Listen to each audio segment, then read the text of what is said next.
Bonjour à tous, bienvenue sur Alpha Perf. Donc, on va faire un petit tour aujourd'hui sur ce qui se passe sur le marché crypto, Bitcoin, aller voir les liquidations, un peu ce qui se passe sur l'open interest et funding de Binance, voir ce que font les whales et jeter un coup d'œil sur le calendrier économique. Avant tout, n'oubliez pas de mettre un petit like, partager la vidéo, ainsi de suite, ça donne du boost à la chaîne, ça me fait plaisir. Mettez aussi des commentaires, je les lis, j'y réponds avec plaisir. Vous avez mon Discord pour continuer à discuter. Vous pouvez vous y inscrire, c'est gratuit. Et c'est totalement pour la forme, pour participer, pour trader. Voilà. Donc voilà, petit like, petit partage, ça m'aide grandement et c'est sympa de jouer le jeu. Voilà. Donc ici on est sur Bitcoin. Bon, ce que je vais faire aujourd'hui, je vais voir avec vous un peu les niveaux importants.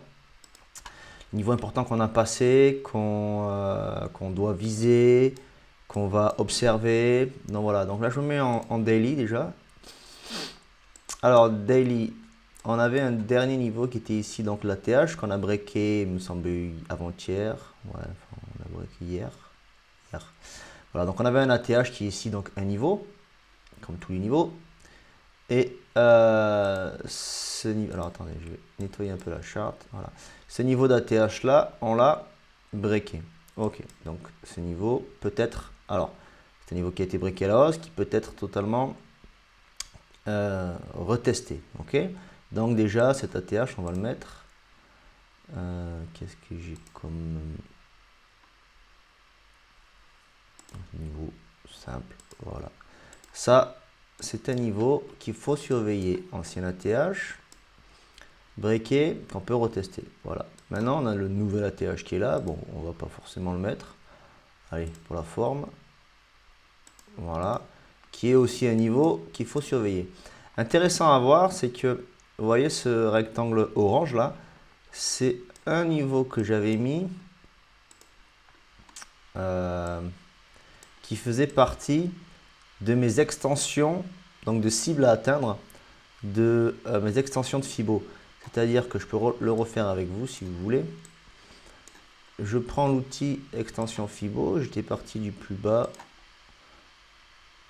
première vague, correction. Voilà, mon niveau des 100% d'extension était là, 161,8, 261,8. Voilà, ça c'est mes deux niveaux d'extension, mes trois niveaux donc de prolongation, extension de Fibonacci. Donc c'était pour moi des cibles. Donc j'ai toujours cette cible et cette cible. D'accord? Donc je vais enlever ça. Donc voilà, ça aussi, ça reste des niveaux qui sont très importants sur le prix. Ils sont loin, comme celui-là qui est 200 000, mais il faut garder à l'œil. Alors qu'est-ce que je fais là? C'est un niveau que j'ai placé il y a quand même assez longtemps. Qu'est-ce que je fais? Je vois qu'on est dedans, donc il peut se passer quelque chose, il peut y avoir de l'action. D'accord? Donc je vais me mettre en H4. Qu'est-ce qui se passe dans ces niveaux? Est-ce qu'on va les breaker clairement, proprement et on va tout lâcher et on va continuer à la hausse? Ou est-ce qu'on va venir ranger dans ce niveau-là? Ou est-ce qu'on va repartir à la baisse pour après s'en servir peut-être de résistance pour le breaker plus tard? Ça, on ne sait pas.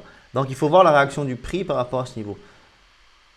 Je vais enlever ces Fibo pour pas qu'ils vous embêtent. Voilà. Donc ensuite, qu'est-ce qu'on a comme niveau en restant daily? Qu'est-ce qu'on a comme niveau important en daily? Alors en daily, qu'est-ce qu'on a? On a cette trend là, d'accord? C'est une trend, hein, mais je la considère, enfin, les trends, je les travaille moi comme des niveaux, niveaux à pas breaker. Hein. C'est pas un niveau de prix exact, puisque la trend, suivant l'avancement du prix, le niveau de prix sera différent. Mais c'est des trends que je regarde. Pourquoi? Parce qu'effectivement, si on vient reprendre à faire une belle correction, on peut aller toujours, restant conscient qu'ici on a de l'imbalance, ici on a de l'imbalance, ici on a une balance qu'on n'a jamais comblée. On peut toujours venir rechercher cette trend. On resterait tout à fait haussier.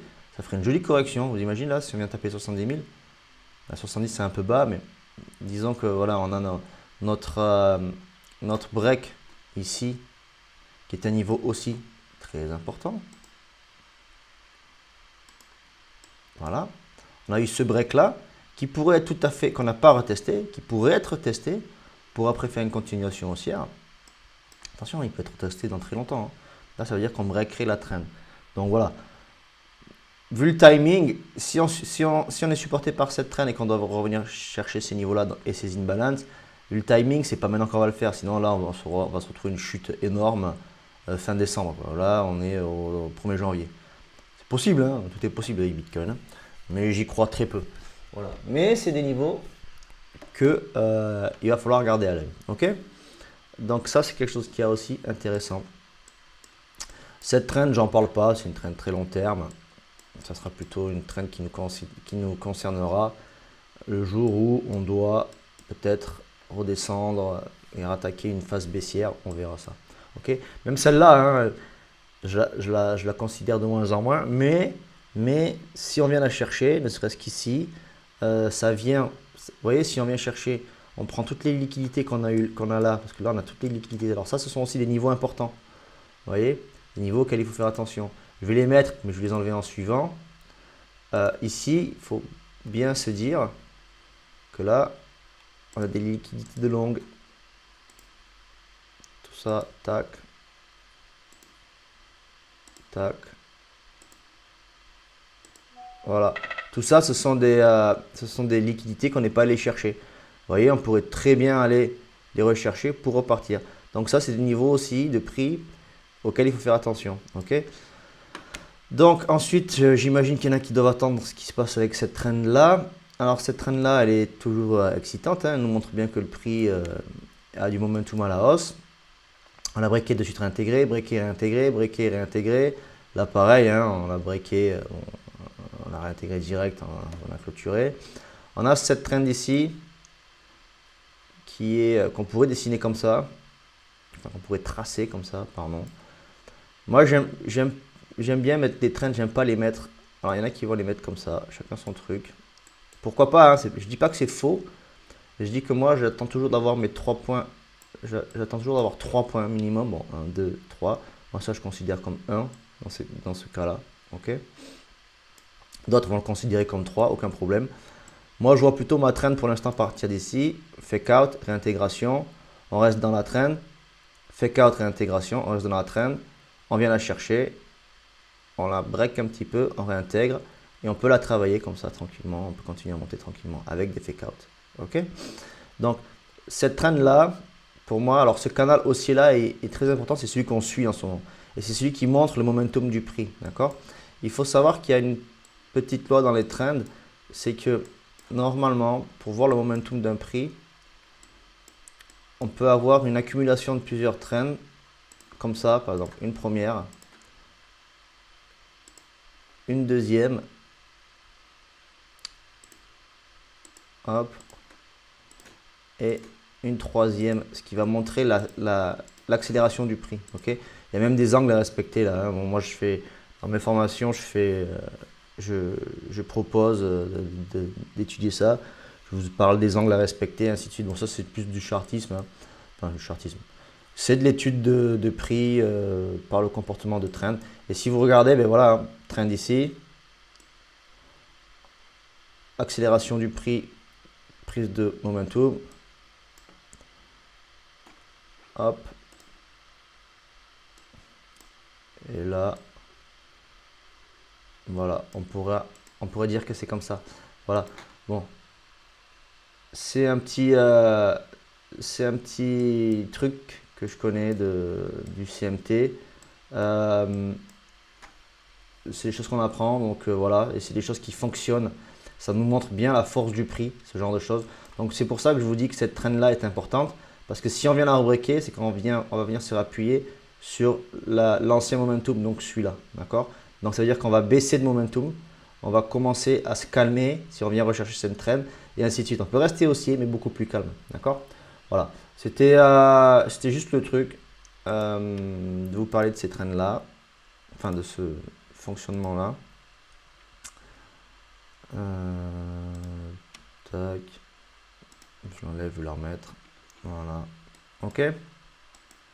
Voilà les niveaux intéressants pour Bitcoin. Donc j'imagine qu'à la hausse, vous attendez pas mal de niveaux. Donc moi, comme je vous ai dit, j'en ai pas tant que ça.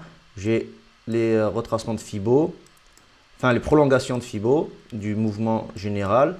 Alors, je vous aurais bien fait des prolongations de ce mouvement-là, mais le problème, c'est que ce mouvement-là, pour moi, il n'a toujours pas été corrigé. Donc, vous voyez, on est sur un 1. Pardon, mauvais outil. On est sur un 1. Disons que le 1 s'arrête là. Disons, je dis n'importe quoi. Il faudrait qu'on attende une correction en 2. Voilà. Et là, je pourrais vous donner des prolongations pour avoir quelque chose des cibles à atteindre. Voilà. Et si vous voyez, par exemple, je fais ça juste comme ça, c'est totalement par hasard. Si jamais on a un retracement maintenant qui vient chercher ces zones-là, donc combler l'imbalance, prendre ces liquidités, vous voyez où se trouve le 1? Dans ma prochaine zone de prolongation du grand mouvement. C'est totalement un hasard. Alors là, je vais même vous faire mieux parce que ça, je l'ai pris justement totalement au hasard. Et je vais regarder la correction qu'on ferait. On ferait une correction entre 38,2 et 50. Ça serait totalement, disons qu'on a 38,2, ça serait totalement faisable de venir corriger ici. Voilà, gros point d'intérêt ici, donc zone des 85 000. Je ne dis pas qu'on va y aller, attention, hein, ça va faire flipper tout le monde. On est à 107, si on parle des 85, les gens vont dire ça y est, on est en bear market. Non, non, non, je ne dis pas ça du tout. Mais c'est totalement une zone qu'on peut venir récupérer. Ça permettrait de nettoyer tous les contrats, ça permettrait de nettoyer les alts, ça permettrait de nettoyer beaucoup de monde. Et on repartirait bien tranquillement à aller chercher nos 140 000 $, voire après 180, 200 000. Ok? Voilà. Donc voilà les niveaux qu'il y a à surveiller. Je vais mettre un peu les choses au propre. Voilà. Alors après, vous avez sur du plus court terme, d'autres niveaux que je surveille, comme ça c'est le gap qu'on a laissé, le gap CME qu'on a laissé lundi, qui correspondait à peu près à ça du prix. Tiens, d'ailleurs, je vais aller voir comment sur le gap, sur le CME, il a été comblé lui exactement. Vous voyez, on allait le combler à 50%, donc ça montre qu'on a du momentum haussier. Et on est reparti à la hausse. Mais le gap, on allait les chercher. Hein. Pour moi, je le considère comblé. Maintenant, je vais aller voir vraiment sur la charte du CME. Sur la charte du CME, on n'est même pas allé à l'entrée du gap. Vous voyez? Voilà. Donc, on a vraiment de la force haussière. Mais attention, on peut venir le chercher aujourd'hui, le gap. Là, on revient au 102 et on repart. Okay, là, je continue à prendre des niveaux, à regarder mes niveaux. Mais prenez bien en considération que j'ai changé du T. Je suis sur du H1. Donc, pour moi, je traite du 15 minutes, 1 heure. D'accord? Donc, je vais prendre des niveaux qui, pour moi, ont de l'intérêt. Mais je peux avoir des niveaux qui peuvent montrer des retournements ou partir à la baisse. Voilà. Okay, donc ça, je vais le garder pour l'instant parce que ça m'intéresse de voir si on revient le chercher et le combler entier, s'il correspondra au vrai comblage du gap sur le vrai contrat CM. Donc voilà. Donc ce niveau-là à venir retester. Là maintenant j'ai de l'imbalance ici aussi. Bon, celui-là il me gonfle un peu. Est-ce que je peux pas... c'est en zone de quoi ça? De vente. Voilà. Et là je vais tracer. Là on a très belle imbalance. Alors ça aussi c'est une imbalance. Non, ça c'est un gap, pardon. Une très belle imbalance ici. Donc ça c'est un niveau qu'on peut facilement aller rechercher. Donc, vous voyez là, en plus court terme, je vais avoir des niveaux à la baisse. Donc pour l'instant le prix est haussier avec un beau comportement haussier. Mais je peux aller chercher, disons aujourd'hui, ce matin, aller chercher un trade qui vient chercher cette imbalance au moins à 50%. Vous voyez, ça ne m'empêche pas, en restant haussier, ça ne m'empêche pas, je dis n'importe quoi, hein, disons qu'on vient chercher ça, on revient chercher ce haut là, sans breaker là. Ici, je mets un stop là. Voilà, j'ai un trade de 2,39. C'est pas mal, 2,39. Je ne mettrai pas 1% de risque parce qu'on est vraiment sur de la trend haussière. Mais quitte à corriger un peu avec le FOMC qui va sortir aujourd'hui, il pourrait y avoir du mouvement de la volate. Je peux chercher ça, tac, je close direct et après je repars en longue. Voilà. Donc ça peut être une target de trade pour aujourd'hui. Ça, si vous voulez voir après si je prends ce genre de trade là, sur le Discord, je les colle. Donc mettez-vous sur le Discord et vous verrez que je donne quelques calls rapidement. Et puis qui même me suit. Hein. Voilà.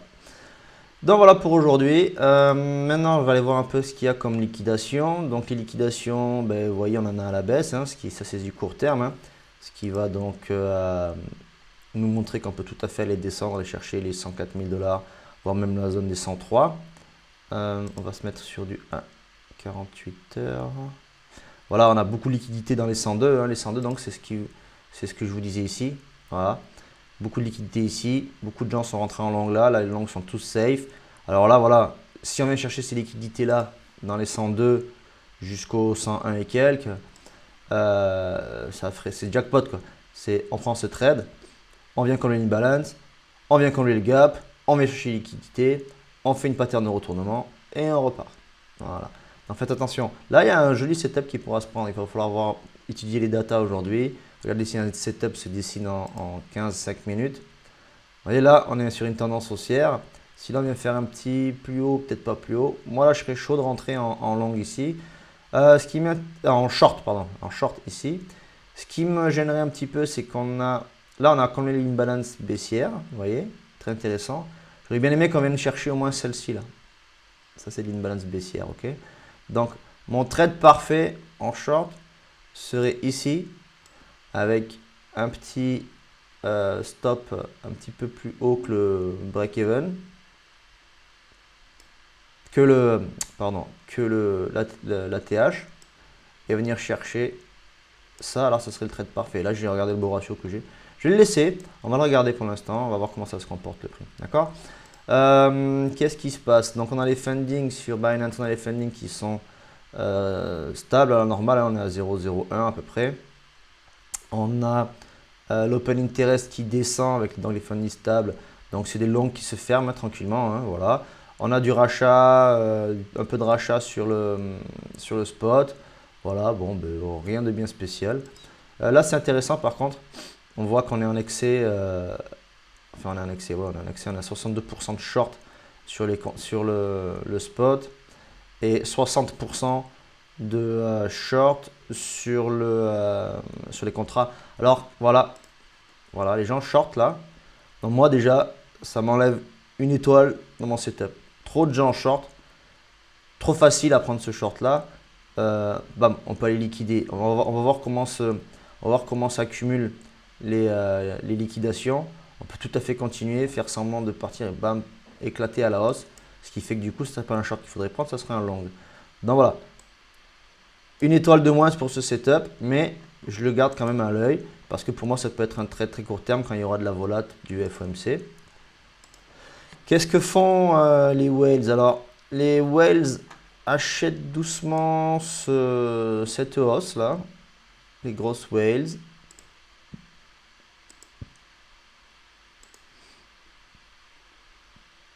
Vous voyez, depuis là, les grosses whales achètent. Depuis ici, les petites whales achètent tranquillement, c'est assez timide. Et moi, ce que j'aime bien, c'est que depuis là, les retails, ils vendent tous. Ils sont tous en train de vendre. Là, ils vendent. Donc, on peut très bien aller chercher. Alors, ce qui serait vicieux, ça serait qu'on fasse croire aux retails qu'ils ont raison de vendre. On dump. Là, ça va continuer à accumuler du short. Comme des gros bâtards, ils vont se croire gagnants. Ils vont aller attendre qu'on aille chercher des grosses zones comme ça ou comme celle-là, 102, voilà. Et là, on se retourne sec parce que eux, ils sont en train d'acheter. Ils retournent le prix et ils viennent faire un nouvel ATH. Et là, on aura la liquidité pour prendre cet ATH, voilà. Donc après, rien de spécial aujourd'hui. On a, comme je vous ai dit, on a qu'est-ce qu'on a? Encore retail sale, ok, pardon, excusez-moi. On a le FOMC. Ah, c'est demain le FOMC. Ok, c'est demain le FOMC. Donc voilà, on va laisser courir le prix. Moi, c'est ce que j'attends cette semaine. On va laisser courir le prix pour voir ce qui va se passer durant le FOMC. Le corps PCE vendredi. Bon, voilà. Il va y avoir de la volate, vous voyez, il y a beaucoup de rouge. Il va y avoir de la volate toute la semaine. Là, on est juste mardi. Il va y avoir de la volate toute la semaine. En plus, semaine avant Noël.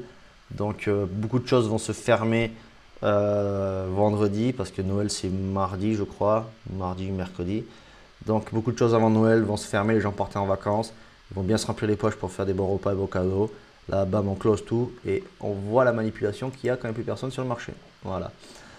Donc intéressant à suivre ce petit développement. J'espère que vous avez apprécié ce changement de style de vidéo. Je peux faire des styles différents avec plaisir.